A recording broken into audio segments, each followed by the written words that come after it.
Angela Cherby pour faire le film radio du Festival de Venise, de la section Venise Classics. On est là avec Léo Favier, le réalisateur de Miyazaki Spirit of Nature. Votre film, c'est un documentaire sur Miyazaki, sur le rapport de son cinéma avec la nature, qui est très étroit et très gigantesque, disons, et très important. La première question, c'est comment avez-vous travaillé pour les matériaux à nous montrer? Parce qu'il y en a beaucoup, vraiment beaucoup. Il y a beaucoup d'interviews, beaucoup de films et tout ça. Quelle était la ligne narrative que vous voulez suivre? Alors, le film, il est constitué de beaucoup d'extraits des différents films d'Hayao Miyazaki, de beaucoup d'archives où on le voit parler, d'extraits en voix off, de citations de textes qu'il a écrits, et d'interviews que nous, on allait tourner une semaine à Tokyo avec des gens très proches de lui, son producteur, son fils et des collaborateurs. Dès le début, quand on a décidé de faire le projet, ça faisait déjà 10 ans qu'Hayao Miyazaki donnait plus d'interviews. Donc c'était assez clair pour nous que cette matière-là, cette rencontre avec lui, ça ne se ferait pas. Et en même temps, j'avais pas vraiment de problème avec ça parce que beaucoup des dernières interviews que j'avais vues avec des journalistes étrangers, avec des traducteurs, ça se passait pas hyper bien. Ce qu'ils disaient, on le sentait détaché, pas présent. Détaché parce que c'est des choses souvent promotionnelles et par contre, dans ses textes, ce qu'il écrivait, c'était vraiment super. Donc cette matière-là, moi, elle m'intéressait beaucoup plus qu'une rencontre. Et après, on a réussi à obtenir l'autorisation du studio Ghibli de montrer ces extraits parce qu'on voulait faire intervenir un anthropologue dont moi j'adorais le travail, qui s'appelait Philippe Descola, qui était un élève de Lévi-Strauss et qui a été en Amazonie, dans la jungle, et qui a beaucoup écrit sur l'animisme. Et chez Ghibli, ils étaient très intéressés par ça. Et donc ça a été vraiment le point de départ. C'est très intéressant de voir dans votre film comment la vie personnelle et surtout l'enfance de Miyazaki a été une influence énorme sur sa créativité. Et beaucoup de films viennent de sa propre expérience.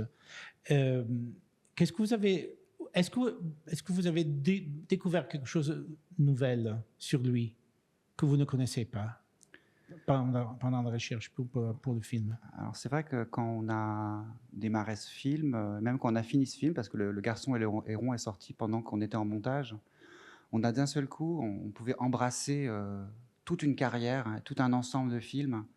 Et moi, c'était pas si. Pour moi, les films, je les voyais un peu comme des objets autonomes. Et j'arrivais pas à avoir cette espèce de connexion constante d'un film à l'autre, et aussi les connexions entre ce qui se passe dans le monde, ce qui se passe dans sa vie et ce qui se passe dans les films. Et là, c'était vraiment l'opportunité de faire ça. Et je trouve que c'est complètement merveilleux quand il y a une espèce d'interconnexion et on voit une vie d'artiste, on voit le monde qui passe. Et ça me touche profondément. Oui, et en plus, il était vraiment très lié aux contemporains parce qu'il racontait toujours des choses qui étaient très proches de la vie contemporaine du moment où le film sort.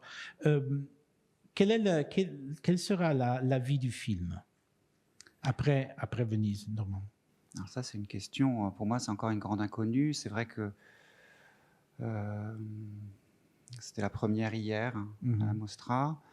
Après, c'est un film qui a été fait avec la télévision, avec Arte, pour la France.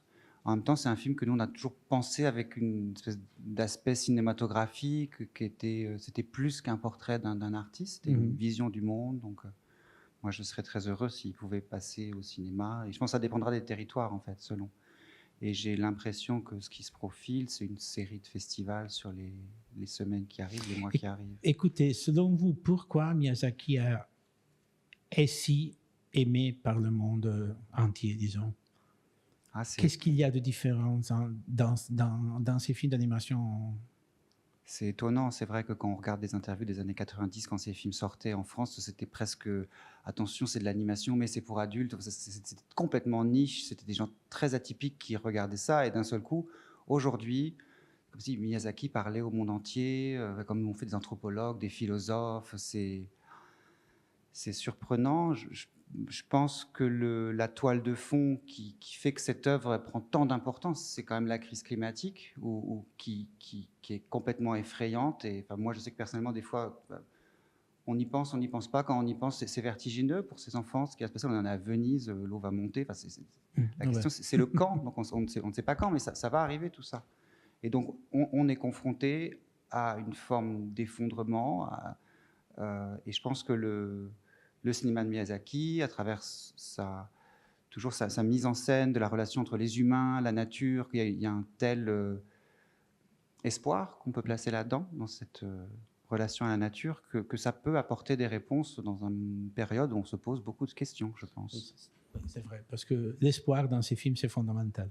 Oui, il fait depuis toujours, il fait des films pour enfants, avec son passé de lui, un enfant qui a grandi sous les bombardements, avec la guerre, avec tous ses souvenirs qu'on voit dans beaucoup de films, et l'idée que lui, il va faire des films pour les enfants, et avec vraiment un projet presque politique et de ses convictions marxistes de l'époque, avec Takahata aussi, avec son compère qui était réalisateur quand lui était encore animateur, et l'idée qu'il faut encourager les enfants dans ces moments d'adversité terrible. Et ça, c'est un truc, toute sa vie, il ramène ça, et ça revient, et ça revient, et ça revient.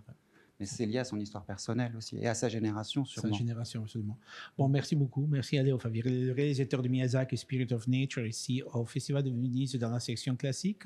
Je suis Angelo Cerbi pour Fred, de Festival Insider.